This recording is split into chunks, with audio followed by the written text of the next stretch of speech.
तड़के वाली बाई तमने सारे ने राम राम। उम्मीद करो सो तुम सारे सही होगे, ठीक ठाक होगे, थरकण भी बहुत बढ़िया होगा। गुड मॉर्निंग गाइज, कैसे हैं आप लोग? होप आप सब बहुत अच्छे होंगे, अब अपने कामों में व्यस्त भी होंगे। और अभी टाइम हुआ है 7:45 और मैं उठी हूँ 4 बजे की। और मैंने आज थोड़ा सा एक्स्ट्रा काम किया था, यानी जो गर्मी के कपड़े थे वो समेट के उसमें किसे बोलते हैं, एक बैग से बनाए हुए हैं उसमें डाल दिए। और सर्दी के कपड़े हैं वो सारे निकाल दिए। अब वो देखूंगी कि फिटिंग होगी या नहीं होगी, उनको भी चेक करूंगी। तो आज मशीन का भी काम है और निचले पोर्शन का मैं काम कर आई हूँ। झाड़ू पोछा वहाँ का काम कर चुकी हूँ। और कूड़े वाले भैया आए थे, यानी कूड़े वाले तो हम हैं, वो तो कूड़ा लेने वाले हैं। तो वो ट्रैक्टर में डाल दिया कूड़ा। और हस्बैंड भी चले गए हैं ब्रेकफास्ट करके। और लक्की यहाँ पे सोया हुआ है। मेरा वर्कआउट हो गया है, आप मुझे देख सकते हो। तो आज का रूटीन शुरू करते हैं। अभी मैं सबसे पहले गर्म पानी से, बिल्कुल गर्म पानी से मैं नहा के आती हूँ और फिर आके कॉफ़ी बनाते हैं। और आपके लिए भी कॉफ़ी बनाते हैं, पीनी हो तो चले आइए। तो चलो अपना रूटीन शेयर करते हैं, आप लोगों के साथ उसे शेयर करते हैं। अब ये देखो, ये अमरूद गुड्डी और गुड्डी के पापा लेके आए हैं। अभी मैं दिखाती हूँ खोल के। खुलेगा तो नहीं, शायद ये खुल जाएगा शायद।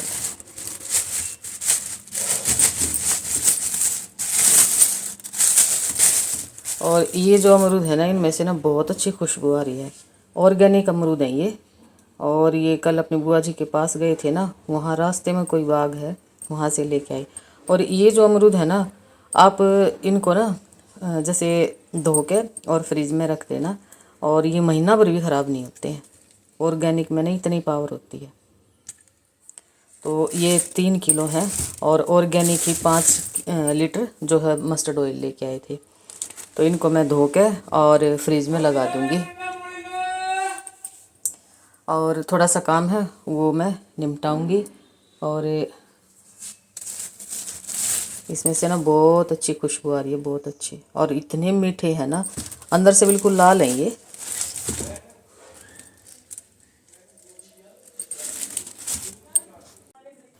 तो जी अब आ गई हूँ मैं किचन में। और किचन में अपना दूध, दही, लस्सी, मक्खन वगैरह का इसका प्रोसेस मैं आप लोगों को के साथ शेयर करूँगी। अब मेरे पास आज मैंने जैसे दही जमानी है, 2 दिन की मलाई इकट्ठी होगी, 2 दिन की काफ़ी सारी मलाई इकट्ठी होगी।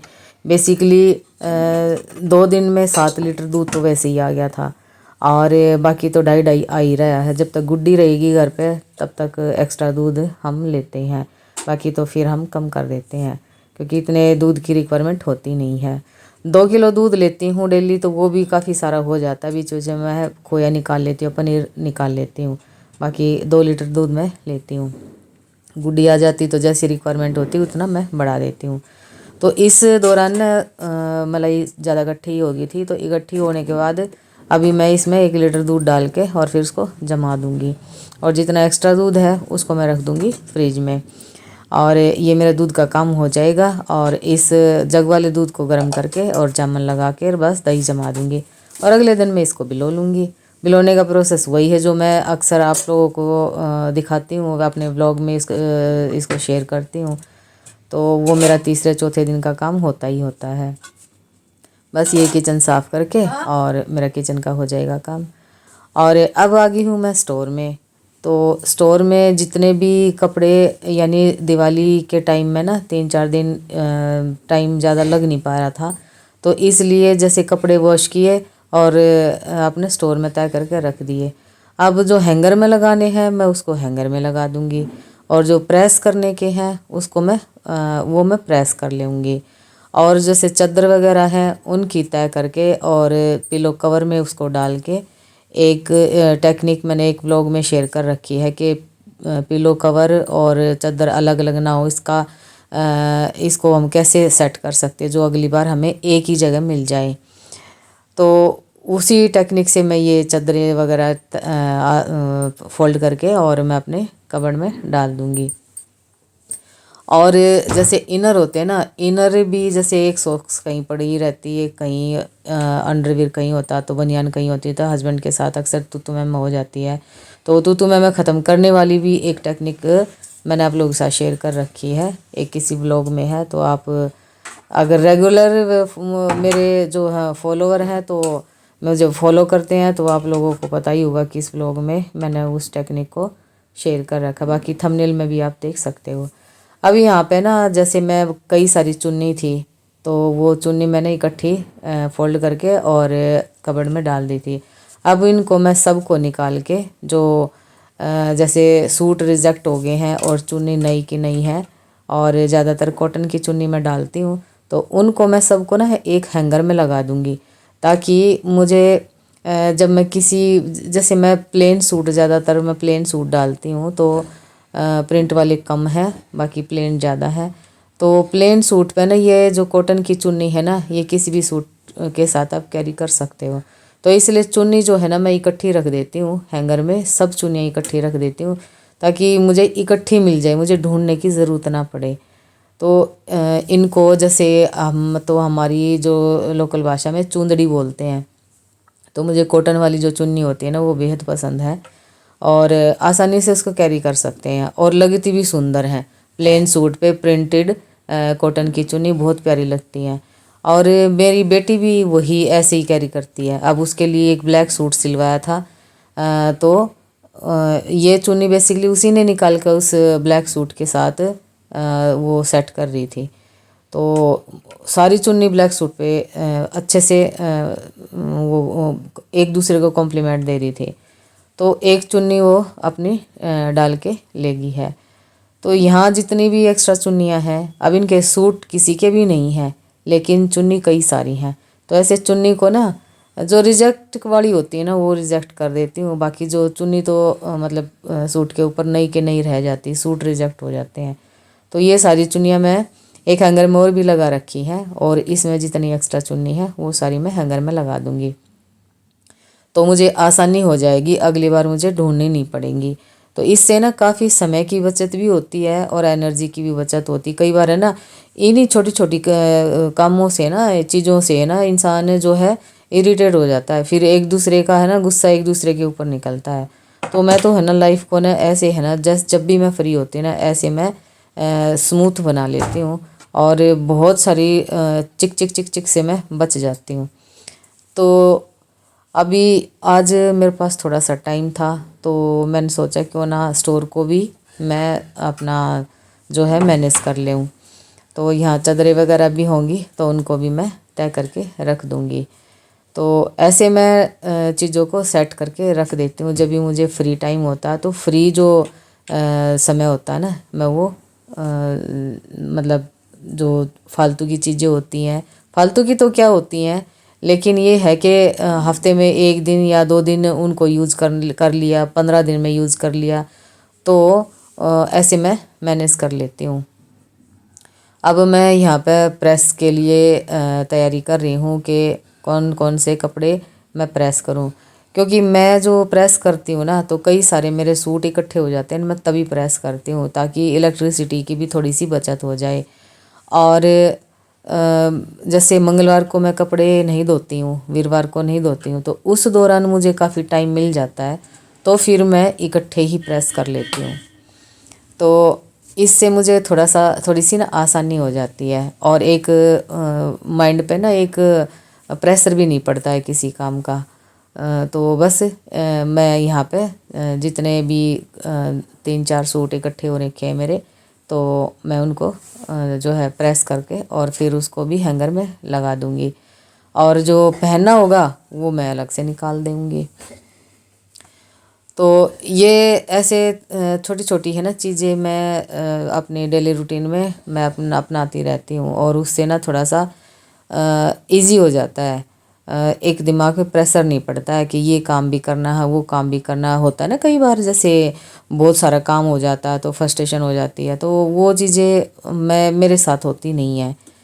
क्योंकि मैं एक जैसे अब बहुत सारे स्टोर का ही काम हो गया था, तो आज मैंने कपड़े वॉश नहीं करने थे तो चलो स्टोर का काम कर लेते हैं, तो ऐसे मैं रखती हूँ। फ्री टाइम होता है तो सिलाई का कोई काम होता है, जैसे सूट वगैरह मैं खुद ही सिलती हूँ, तो एक दिन मैं मशीन को लेके बैठ जाती हूँ। तो ऐसे ना बॉदरेशन नहीं होती है।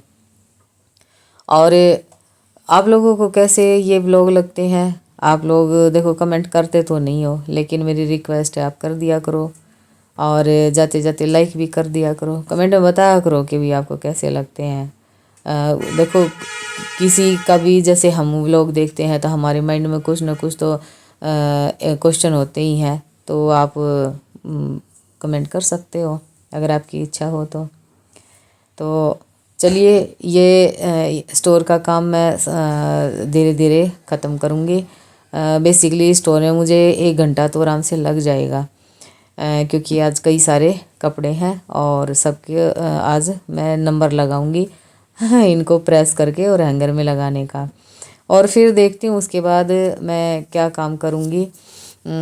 मशीन का भी थोड़ा सा काम है। एक सिस्टर के जो है स्वेटर शुरू कर रखी है क्रोशे से बनानी, तो वो भी थोड़ी बहुत बनाऊँगी। और शायद मैं घूम के भी आऊँगी आज, तो देखती हूँ क्या क्या आगे करती हूँ। तो ये मेरा रूटीन है, होप आप लोगों को अच्छा लगेगा। अब यहाँ पे आ गई हूँ मैं किचन में, और किचन में मेरी गुड्डी लगी हुई है, और गुड्डी लगी हुई है अपनी साफ़ सफाई में, बर्तन साफ़ करने में। और मैं अब बनाऊँगी यहाँ पे मेथी के पराठे, और ये जो पराठे हैं मल्टीग्रेन आटे से मैं बनाऊँगी। और मेथी बेसिकली काट के रख रखी है। और ये जो मेथी के पराठे हैं ना, ये बहुत ज़्यादा टेस्टी बनते हैं और हेल्दी भी होते हैं। देखो मल्टीग्रेन आटा है तो ऑब्वियसली ये हेल्दी है। मल्टीग्रेन में मैंने क्या लिया है, ज्वार, जौ और मक्का और चना, ये चीज़ें ली हैं। और थोड़ा सा ही बिल्कुल ज़रा सा आटा मैंने गेहूं का लिया है। तो उसमें नमक डाल के और मेथी बारीक बारीक काट के और धो के रख रखी है मैंने, तो वो डाल दूँगी और इसकी एक स्मूथ डो बना लूँगी। और अभी जैसे सर्दी आ गई है ना, तो ठंडे पानी में अगर आप आटा भिगोगे ना तो वो थोड़ा सा स्टिकी सा हो जाएगा, तो उससे बचने के लिए गर्म पानी का यूज़ करना चाहिए सर्दी में। उससे क्या है कि आटा जल्दी भीग जाता है और बहुत ही एकदम स्मूथ डो बन जाता है, और उससे ना रोटी बहुत अच्छी बनती है, टेस्ट में भी फ़र्क आ जाता है और रोटी भी अच्छी बनती है। तो यहाँ मैं आटे को लगा लूँगी और फिर इसके पराठे बनाऊँगी। और अभी सर्दी आ गई ना, तो कभी मैंने बथुआ डाल देना है, कभी मैंने मूली डाल देनी है, कभी मूली के पत्ते डाल देने हैं, और कभी मेथी डाल देनी है। ऐसे करके है ना, मैं जैसे पराठे तो आज गुड्डी आई हुई है तो इसलिए बना रहे हैं। बेसिकली हम वैसे जनरली पराठे खाते नहीं हैं। हाँ ये है कि जैसे मल्टीग्रेन आटा लिया, जैसे आलू के पराठे बनाते ना, ऐसे उसमें स्टफिंग डाली और उसको रोटी की तरह बना लिया। पराठा नहीं बनाया, रोटी की तरह बना लिया, वो मैं बना लेती हूँ। और धनिया और मेथी जो है या पुदीना है या कड़ी पत्ते, ये तो मैं रोटी के आटे में वैसे भी नॉर्मली डालती ही रहती हूँ। आप लोग जैसे रेगुलर मेरे व्लॉग्स देख रहे होगे तो आप लोगों को पता ही होगा। तो जब भी मैं धनिया एक्स्ट्रा होता है ना, तो मैं आटे में डाल के रोटी बनाती हूँ। उससे एक जैसे टेस्ट भी बढ़ जाता है, और रोटी में से धनिया की या पुदीने की या कड़ी पत्ता डालती हूँ तो उसकी खुशबू बड़ी अच्छी आती है। तो और डाइजेशन के लिए भी बहुत ही अच्छी होती है। कड़ी पत्ते में तो कैल्शियम भरपूर होता है ना। तो हरी सब्जियां तो वैसे ही बहुत ही हेल्दी होती हैं, तो भर भर के है ना हरी सब्जियां खाया कीजिए। हरा साग भी बनाती है ना, वो भी मैं है ना पतीला भर के बनाती हूँ, तो हरा साग भी बहुत ही हेल्दी होता है। और अब तो सर्दी आ गई तो आप एक चटनी ज़रूर से बना के रखा करो। मेरे घर में तो हर टाइम एक चटनी होती है, सिलबट्टे पे या कुंडी में बनाती हूँ, ज़्यादातर मैं सिलबट्टे पे बनाती हूँ। और टिंडी का घी होता है, लस्सी होती है, और साथ में हेल्दी सी कोई सब्ज़ी बना लीजिए, है ना। तो वो एक फूड जो होता है ना, वो बहुत ही ज़्यादा हेल्दी बन जाता है। अब यहाँ पे जो है मैं अपना गुड्डी अपना काम करके चली गई है, वो दूसरा काम कर रही है और मैं परांठे बना रही हूँ और चाय के साथ इनको ले लेंगे। अब आज ना यहाँ पे एक और छिपकली घुस गई, वो मेरी ही गलती से घुस गई है।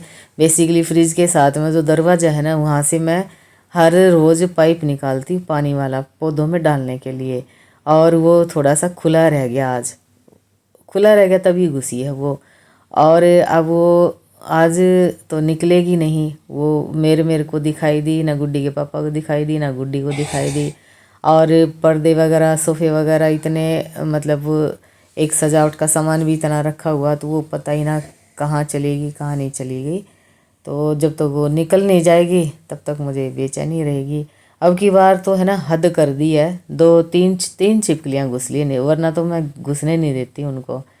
और मेरे को अब उसका है ना छिपकली का बहुत ज़्यादा वहम रहेगा। मेरे को ना सपने में भी वही दिखाई देने लग जाती है, इतना वहम रहता है छिपकली का।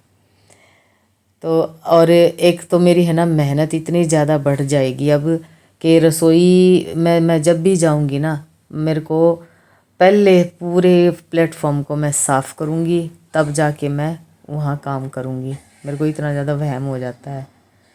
तो बस अब ये खाना बना के और थोड़ा सा मेरा काम है वो मैं निपटाऊंगी। और अब जैसे मैं तो खाऊंगी लस्सी के साथ, और गुड्डी और गुड्डी के पापा खाएंगे चाय के साथ।